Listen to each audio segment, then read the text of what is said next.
주린이 아재입니다. 금일은 STX 엔진, 과거, 그리고 현재, 미래 이런 부분에 대한 시각, 보는 시간 한번 가져보겠습니다. 오늘 볼 거 STX 엔진의 전반적인 사항을 한번 볼 거예요. 이거는 STX 엔진을 제가 공시가 나오지 않았음에도 하게 된 이유에 대해서 적어 놓은 거고, 이제 구독자분이 관점에 대해서 얘기를 했어요. 주가는 조정을 받아서 역배열에 있는데 다른 부분에 대한 모멘텀이 분명히 존재하는데 왜 주가가 올라가지 않는지, 탄력이 없는지에 대한 궁금증이었습니다. 제가 모멘텀이나 기술력 수출에 대한 건 주주분들이 훨씬 더 잘 알 거라고 생각하기 때문에 이런 부분을 다루지는 않았고요. 공시를 보면서 시각에 대한 차이를 한번 보는 시간 가져보는 게 좋을 것 같아서 가져왔습니다. 과거 얘기를 안 할 수 없죠. 2015년에 무상감자를 한 얘기, 자본 잠식이 있던 상황, 상장 폐지에 대한 우려도 있던 악재 그 자체 덩어리였던 상황에 대해서도 한번 공시 보면서 얘기를 하려고 하고요. 지금 STX 엔진이 그때 당시에 유상증자를 하게 된 배경도 한번 볼 겁니다. 유상증자 공시 가지고 와서 같이 보는 시간 가져볼 건데, 얘네들의 유상증자 3자 배정 기간 이런 부분 한번 다뤄보려고 하고요. STX 엔진의 최대 주주에 대한 이야기도 한번 해볼 겁니다. 유한코 기업 리바운스 재투자 8차 투자조합에 대한 얘기 한번 해볼 거고, 저거 얘기를 하려면 개통도를 봐야 돼요. 유한코에 대한 기업에 대해서도 한번 다뤄보는 시간 가져보는 게 좋겠다 해서 가지고 왔습니다. 그리고 이제 현재인 거죠. 현재에 대한 리스크, 돈에 관련된 얘기도 한번 해보려고 합니다. 이런 부분 공시 보면서 같이 볼 거고, 이 리스크가 발현되는 시간, 이거는 되게 중요하겠죠. 그러면 STX 엔진의 주가 상승 부양을 시키려면 어떤 관점으로 봐야 되냐, 시가총액 보면서 같이 얘기를 좀 해볼 거고요. STX 엔진의 모멘텀이 이 시장에서 결국에는 이 나머지 물량들을 소화해 줘야 된다, 이런 얘기 한번 마지막으로 다루는 시간까지 가져볼까 합니다. 공시 읽어주는 아재 시작하겠습니다. 전일 제 구독자분이 저한테 카톡을 보내주셨습니다. 주가는 STX 엔진이 조정받아서 굉장히 낮은 상태에 있고, 기술력 디젤 엔진을 개발을 하고 K9 자주포에 대한 거죠. 이 디젤 엔진이 항만 쪽, 배 쪽에도 들어간다 해서 항만 관련주로도 편입이 되어 있고 시장의 상승을 이끈 적도 있습니다. 이 부분에 대한 것도 이따 뉴스를 같이 한번 볼 거고, K9 자주포가 호주 수출 된다고 해요. 그러면 당연히 이 엔진을 STX 엔진에서 개발해서 납품을 하니까 이 부분에 대한 실적에 호실적 이런 것도 영향이 있겠죠. 실적 상향 정도로 보고 있다라고 구독자분이 이제 얘기를 하신 거고, 제가 이제 구독자분한테 답변을 이렇게 드렸습니다. 호주발 수출에 대한 모멘텀, 기술력 이런 부분들은 기존 주주분들이 훨씬 더 잘 알고 있을 것 같아서 저는 이제 다른 쪽으로 얘기만 좀 더 해보겠다, 이렇게 답변을 좀 드린 거죠. 강성 주주분들이 이런 모멘텀 그리고 기술력에 대한 시너지 더 잘 알고 있을 겁니다. 저는 공시 읽어주는 남자니까, 아재니까 공시 보면서 다른 돈에 대한 이야기 한번 해보려고 합니다. 이 2015년에 있는 무상감자 얘기를 안 할 수가 없어요. 과거를 먼저 좀 들여다볼 건데, 이제 2015년 이후로 STX 엔진은 마치 새로 다시 태어난 회사라고 봐도 될 정도라고 저는 생각을 하고 있습니다. 그때 당시에 공시를 가져오면 자본 잠식이 50% 이상이었고, 이 때문에 상장 폐지의 우려도 있었습니다. 그러면서 출자법인의 회생과 파산에 관련된 결정까지 있던 악재 그 자체였던 회사인 거고요. 보통의 기업이라면 이 정도면 상장 폐지 절차를 밟게 됩니다.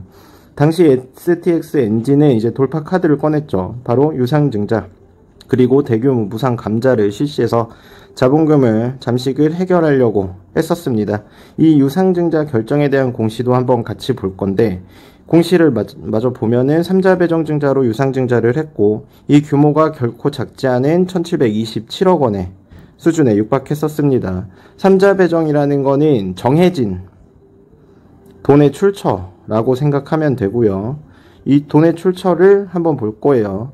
3자 배정 대상자 이렇게 써있죠. 산업은행이 610만 주 정도를 가져갔고, 우리은행이 464만 주를 갖고 가면서 가장 많은 주식을 갖고 갔다. 그러니까 결국엔 돈을 출자해 줬다 라고 보시면 돼요.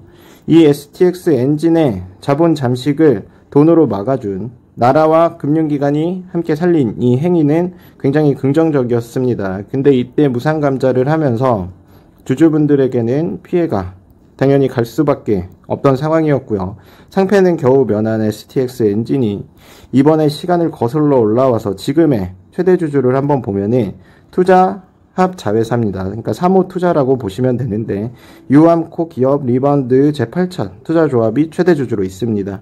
주가가 지지부진한 흐름은 유통주식이 15.54%로 굉장히 적기 때문에 이 물량들에 대한 리스크가 있다라고 보면 되고, 거래에 대한 회전도 그렇게 크지 않기 때문에 이 부분도 주가를 부양시키기엔 무리가 있다라고 생각을 하고 있습니다. 이 유암코에 대한 회사의 내용을 한번 봐야 되는데, 유암코는 제가 여기 적어 놓은 것처럼 투자 조합으로 이뤄진 투자 법인 회사입니다.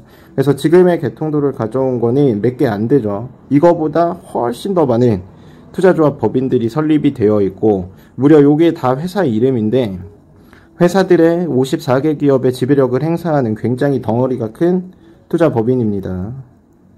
그래서 이런 부분은 참고를 하고 보시는 게 좋겠죠. 유암코는 굉장히 큽니다. 제가 생각하는 STX 엔진의 리스크는 2018년에 발행한 전환사채입니다. 이 전환사채의 발행의 목적은 채무상환자금이었어요. 채무상환자금으로 943억 원을 당겨서 이미 썼고, 이 전환사채에 대한 물량은 결국엔 주식 전환에 대한 리스크를 가지는 거죠.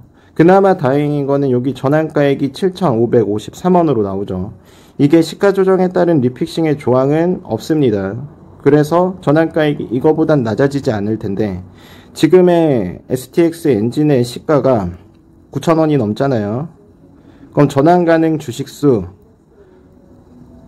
1249만 주가 시장에 나올 수 있다 라고 저는 보고 있습니다. 이 부분에 대해서 제가 미리 계산을 해 놓은 게 있는데, 지금 현재가를 기준으로 한다면 이건 943억이 아니라 그 시가는 1171억 원. 굉장히 많은 수준이죠. 전환 청구 기일 시작이 22년 12월 1년밖에 채 남지 않았습니다. 저는 이 물량이 시장에 나온다라고 보고, 지금 시가총액이 2158억 원 수준이 50%가 넘는 수준의 전환 사채 물량이 있기 때문에 이런 부분은 굉장히 큰 리스크다라고 생각을 하고 있습니다. 만약에 STX 엔진이 주가 상승을 부양을 시키려면 이 무시무시한 물량이 시장에서 소화가 돼야 되는데, 이게 소화가 되려면 모멘텀이 그만큼 강해야겠죠. 그렇다고 유통 물량이 많은 게 아니기 때문에, 만약에 누군가가 세력이 이 주가를 끌어당겨서 주가 견인을 하려면 들어가는 돈이 있고 이익이 있어야 되는데, 이 부분도 감히 예상할 건데 쉽지 않습니다. STX 엔진의 뉴스들을 한번 살펴볼 건데, 모멘텀은 이제 해운업 강세에 따른 해운 수혜, 이것도 있고, 친환경 선박 엔진 국산화에 도전한다 라고 해서 결국엔 기술력도 갖추고 있고, 방산용 엔진에 대해 국방에 대한 방위산업에 대한 모멘텀까지 가지고 있습니다. 그러면서 이번에 호주 수출 연이은 만약에 미국 수출까지 이뤄진다면 매출액의 증대가 일어나면서 모멘텀이 한층 더 탄탄해질 수 있는 모멘텀을 가지게 되는 거죠. 이런 부분에 있어서 모멘텀은 굉장히 좋지만, STX 엔진 어떤 뷰를 주주들과 시장에 선보일지, 이 뷰가 과연 시장에서 한마디로 먹혀 들어갈지, 이런 거는 전 조금 지켜봐야 된다고 생각합니다. 지금의 주가가 상승하기 위해서는 상당 기간 걸릴 것이라고 저는 생각을 하고 있습니다. STX 주주분들의 건승이 있길 바라겠습니다. 내용이 괜찮으셨으면 구독 한번 부탁드릴게요.